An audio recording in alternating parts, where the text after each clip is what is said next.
ನಮಸ್ಕಾರ ಸ್ನೇಹಿತರೆ, classic Kannada YouTube ಚಾನಲ್ಗೆ ಸ್ವಾಗತ. ವಿಮಾನದಲ್ಲಿ ಹೋಗುವುದು ಅಂದರೆ ಯಾರಿಗೆ ತಾನೇ ಇಷ್ಟ ಇರಲ್ಲ ಹೇಳಿ ಸ್ನೇಹಿತರೆ.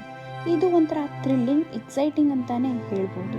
ಕೆಲವರಿಗಂತೂ ವಿಮಾನದಲ್ಲಿ ಪ್ರಯಾಣಿಸುವುದು ಕನಸು ಎಂದೇ ಹೇಳಬಹುದು. ಇದು ಪ್ರಯಾಣಿಕರ ಖುಷಿಯಾದರೆ, ಇನ್ನು ವಿಮಾನವನ್ನು ಹಾರಾಟ ಮಾಡುವುದು ಅಂದರೆ ವಿಮಾನದ ಪೈಲಟ್ ಕೆಲಸ ಅಷ್ಟಿಷ್ಟು ಸುಲಭದ ಮಾತಲ್ಲ. ಒಂದು ರೀತಿ ಸವಾಲು ಎಂದರೆ ತಪ್ಪಾಗಲ್ಲ. ಈ ಸವಾಲನ್ನು ಸ್ವೀಕರಿಸಿ ಪೈಲಟ್ ಕೆಲಸ ಮಾಡುವ ಪೈಲಟ್ಗಳು ಈ ಪ್ರದೇಶದ ಮೇಲೆ ವಿಮಾನ ಹಾರಾಟ ನಡೆಸಲು ಹೆದರುತ್ತಾರೆ. ಯಾವುದಪ್ಪ ಈ ಪ್ರದೇಶ ಎಂದರೆ ಅದೇ ಟಿಬೆಟ್.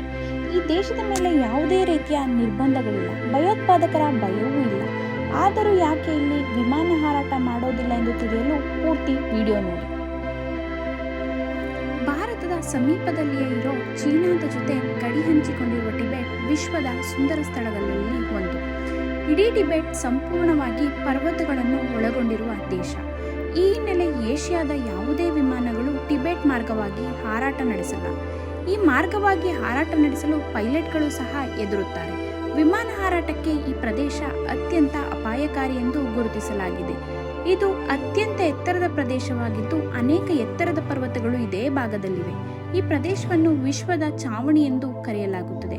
ಇದು 2.5 ಮಿಲಿಯನ್ ಚದರ ಕಿಲೋಮೀಟರ್ ವಿಸ್ತಾರವಾಗಿ ಹರಡಿದ್ದು 4,500 ಮೀಟರ್ ಎತ್ತರವಾಗಿದೆ. ವಿಶ್ವದ ಅತಿ ಎತ್ತರದ ಪ್ರದೇಶಗಳಾದ ಮೌಂಟ್ ಎವರೆಸ್ಟ್, K2 ಸಹ ಇದೇ ಭಾಗದಲ್ಲಿದೆ.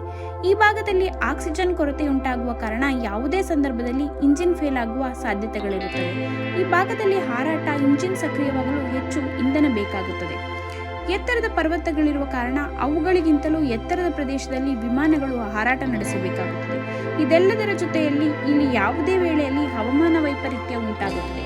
ಈ ಸಂದರ್ಭದಲ್ಲಿ ವಿಮಾನಗಳು ಪರ್ವತಗಳಿಗೆ ಡಿಕ್ಕಿ ಹೊಡೆಯುವ ಸಾಧ್ಯತೆಗಳಿರುತ್ತವೆ. ಈ ಎಲ್ಲ ಕಾರಣಗಳಿಂದಾಗಿ ಟಿಬೆಟ್ ಮಾರ್ಗವಾಗಿ ವಿಮಾನಗಳು ಹಾರಾಟ ನಡೆಸಲ್ಲ.